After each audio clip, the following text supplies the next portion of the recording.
The fog appeared in less than a minute. One moment the forest was clear. The next, everything beyond 20 feet vanished. It wasn't natural. I've lived through storms. I've camped in heavy fog before. This was different. This felt alive. And somehow, it knew exactly where we were. The screams had stopped. The forest had become silent again. But Ethan and I remained frozen beside the tree with the message carved into it. "We found you, don't let him lead you to the cabin."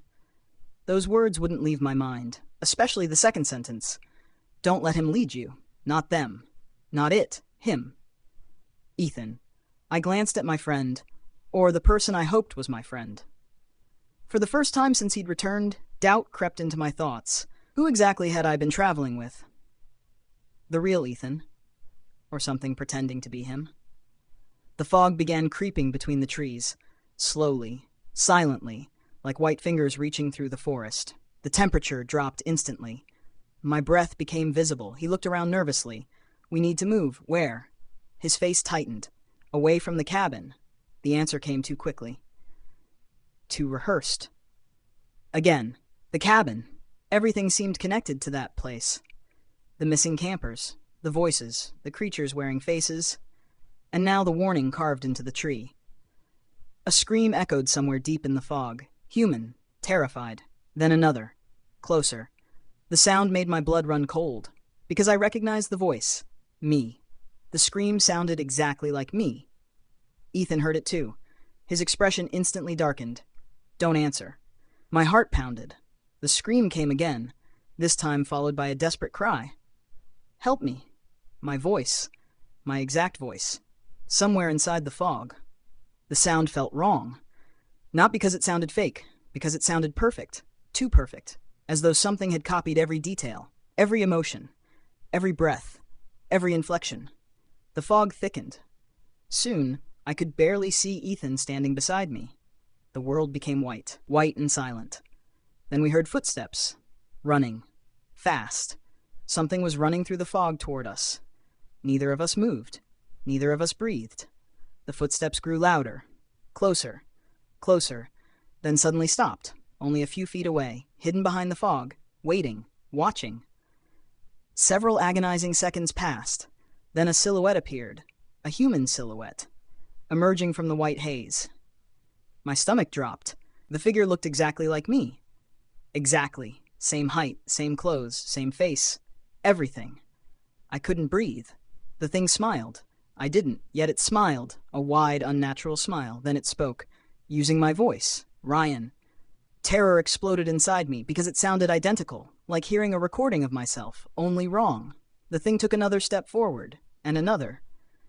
Then Ethan grabbed my shoulder. Hard. Don't look into its eyes. The urgency in his voice snapped me out of my paralysis. I looked away immediately. The thing laughed. My laugh. Its voice echoed through the fog. Then more silhouettes appeared. 1, 2, 5, 10. Shapes emerging from the white darkness. Every single one looked human. Every single one looked familiar. My mother. The ranger. The missing campers. Even Ethan. Dozens of Ethans standing motionless inside the fog. Watching. Waiting. Smiling. The forest suddenly felt impossibly crowded, like thousands of people surrounded us, hidden just beyond sight. The copies began speaking, softly at first, then louder, then all at once, hundreds of voices calling our names, begging us to come closer, begging us to follow. The sound became unbearable. My head pounded. My vision blurred. Then something impossible happened. The fog itself began moving. Not drifting, not blowing, moving, like a living thing, like it had intention, like it was hurting us, forcing us in a specific direction, toward the cabin. My stomach tightened. The realization hit instantly. The fog wasn't random. It was guiding us, or trapping us. Maybe both. The copies stepped closer, slowly, deliberately. Never rushing, never running, as though they already knew we'd lose. Then one voice rose above the others, the ranger's voice. Ryan. I froze because unlike the others, it sounded real. Genuinely real. Ryan, if you can hear me, the voice trembled. Don't trust Ethan. The forest became silent. Every copy stopped moving. Every voice stopped speaking. Even Ethan froze. Slowly. Very slowly, he turned toward the fog. His face filled with fear, not anger, not surprise, fear. Then he whispered something I almost didn't hear. "He's still alive." My heart nearly stopped. What? Before he could answer, the fog exploded around us. The white haze surged forward like a wave. The copies screamed, hundreds of voices screaming simultaneously. The sound felt inhuman, ancient, hungry. And suddenly, something huge moved inside the fog. Not human. Not even close. The shape towered above the trees, 30 feet tall, maybe more. Its silhouette stretched across the white haze, long limbs, impossible proportions, and glowing eyes. Dozens of glowing eyes. The creature moved slowly through the fog, like a king walking among servants. Every copy immediately backed away, terrified. The thing controlled them. The realization struck instantly, whatever this was. It wasn't one of the creatures. It was their master, the source, the thing behind everything. The fog thickened until it became impossible to see. I lost sight of Ethan, lost sight of the forest, lost sight of everything. Only white remained. Then a hand grabbed mine. I nearly screamed. Ethan, his voice, real. At least I hoped it was real. Run. We sprinted blindly through the fog. Branches whipped across our faces, clawed at our feet. Behind us, the giant creature moved.